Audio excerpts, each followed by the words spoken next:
Morning students. आज हमें इस वीडियो में शब्द विचार, जिसे कहा जाता है एटिमोलॉजी, उसके बारे में देखना है। अब शब्द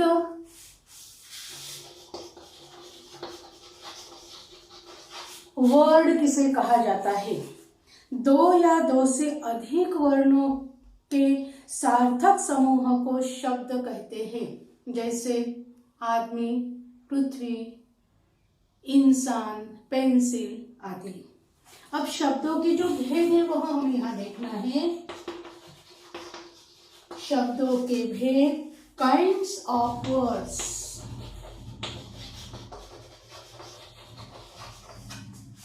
शब्दों के भेद दो तरह के हैं। एक है उत्पत्ति के आधार पर और दूसरा है प्रयोग के आधार पर।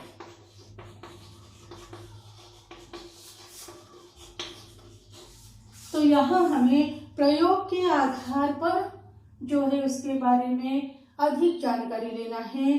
उत्पत्ति के आधार पर मतलब तत्सम शब्द, तद्भव शब्द, देशज शब्द, विदेशज शब्द, ये हमने पहले वीडियो में देख लिया है। अब प्रयोग के आधार पर यहाँ देखना है।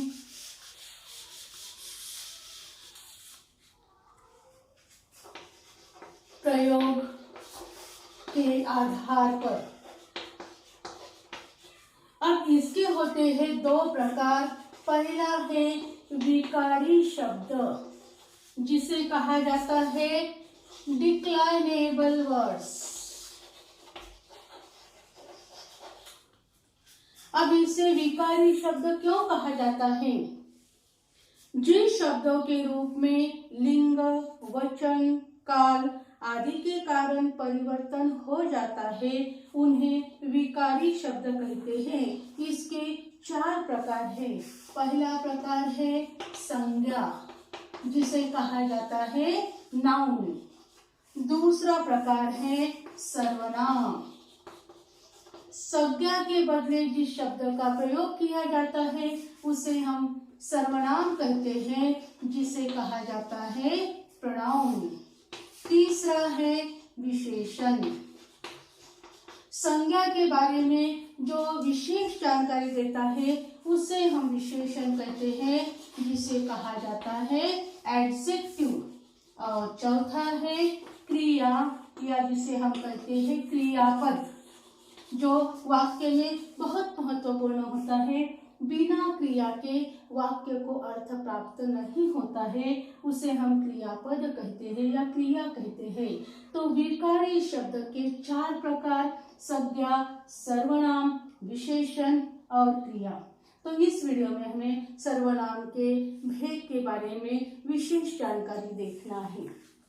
इसमें दूसरा जो प्रकार है वह है अविकारी शब्द।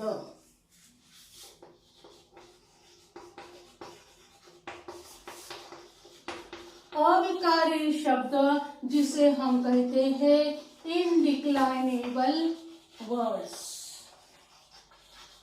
अब इसे अविकारी शब्द क्यों कहा जाता है?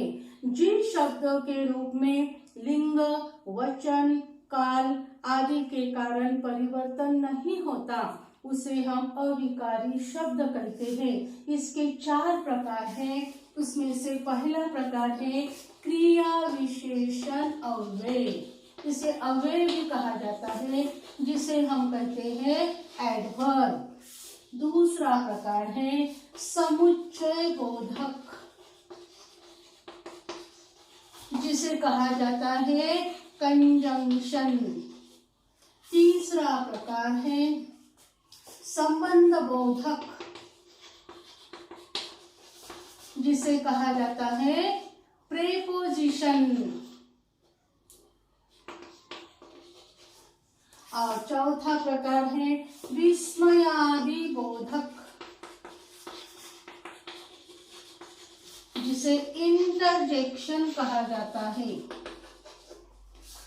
अविकारी शब्दों के 4 प्रकार: क्रिया विशेषण, एडवर्ब, समुच्चय बोधक कंजंक्शन, संबंध बोधक प्रीपोजिशन, विस्मयादि बोधक इंटरजेक्शन। अब उसके बाद हमें यहाँ ये देखना है कि सर्वनाम के जो भेद है उसके बारे में अधिक जानकारी यहाँ लेना है। सर्वनाम जिसे हम कहते हैं प्रोनाउन। यहाँ उदाहरण अगर लेते हैं हम, निधि निधि के बहन के साथ खेल रही है।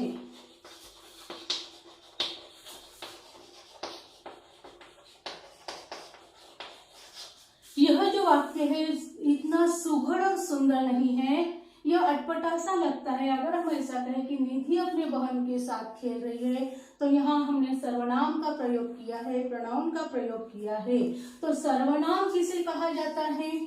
संज्ञा के बदले, संज्ञा के स्थान पर जिस शब्द का हम प्रयोग करते हैं उसे हम सर्वनाम कहते हैं। जैसे मैं, आप, तुम, तुम्हारा आदि। अब सर्वनाम के हमें भेद देखना है।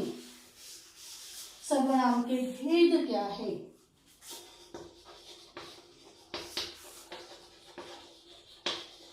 Kinds of pronoun. इसमें हमें देखना है पहला प्रकार जो है वह है पुरुषवाचक सर्वनाम, जिसे हम कहते हैं पर्सनल प्रोनाउन।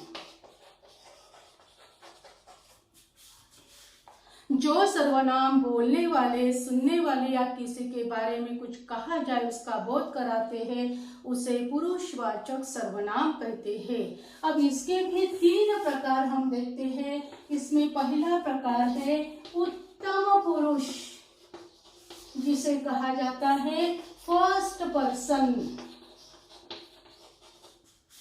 दूसरा है मध्यम पुरुष, जिसे कहा जाता है सेकंड पर्सन। और तीसरा है अन्य पुरुष, जिसे कहा जाता है थर्ड पर्सन। अब उत्तम पुरुष किसे कहते हैं? बोलने वाला व्यक्ति अपने लिए जिन सर्वनामों का प्रयोग करता है वे उत्तम पुरुष सर्वनाम होते हैं। जैसे मैं, मैंने, हम, मेरा, हमारा। उसके बाद है मध्यम पुरुष, जिसे कहा जाता है सेकंड पर्सन। सुनने वाले के लिए जिन सर्वनामों का प्रयोग किया जाता है वे मध्यम पुरुष सर्वनाम होते हैं। जैसे तू, तुझे, आप, तेरा, तुम्हारा आदि। तीसरा प्रकार है अन्य पुरुष, जिसको कहा जाता है थर्ड पर्सन। बोलने वाला अन्य व्यक्ति के लिए जिन सर्वनामों का प्रयोग करता है वे अन्य पुरुष सर्वनाम होते हैं। जैसे वह, उसे, उसने आदि। अब इसके बाद हमें देखना है सर्वनाम का दूसरा प्रकार। सर्वनाम का दूसरा प्रकार है निजवाचक सर्वनाम, जिसे कहा जाता है रिफ्लेक्सिव प्रोनाउन।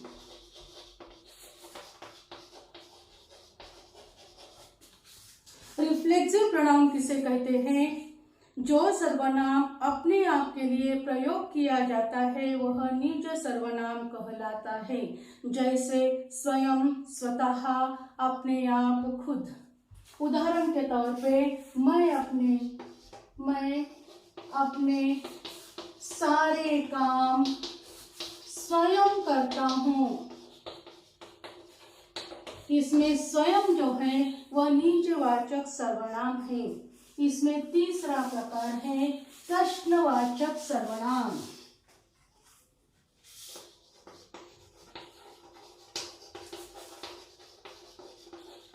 जिसे कहा जाता है इंट्रोगेटिव प्रोनाउन।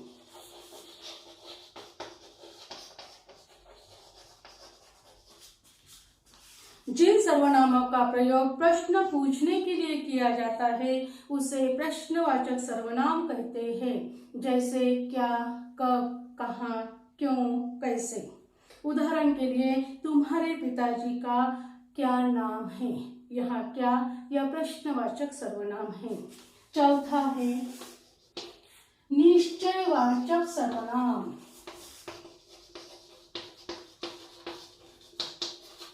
जिसे डेमोन्स्ट्रेटिव प्रोनाउन कहा जाता है।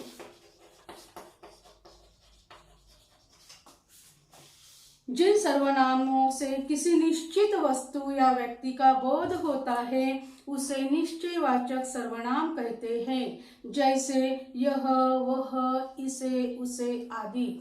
उदाहरण के तौर पर, यह मेरा घर है।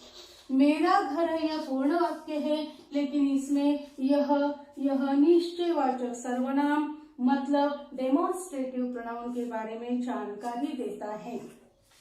पांचवा है अनिश्चयवाचक सर्वनाम।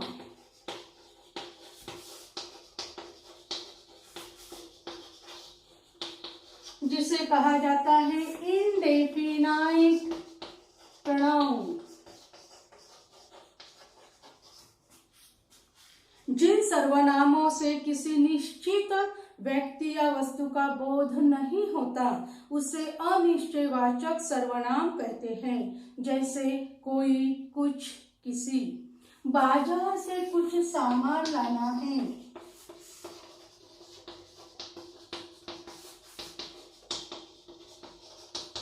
यहाँ कुछ यह अनिश्चयवाचक सर्वनाम मतलब इनडेफिनाइट प्रोनाउन हुआ। इसमें से अंतिम है संबंध वाचक सर्वनाम। जिसे कहा जाता है रिलेटिव प्रोनाउन। जो सर्वनाम एक बात का संबंध दूसरी बात से दिखाते हैं उन्हें संबंधवाचक सर्वनाम कहते हैं। जैसे जितना, उतना, जब तक, सो, जो, जिसको आदि। जिसको पैसा चाहिए,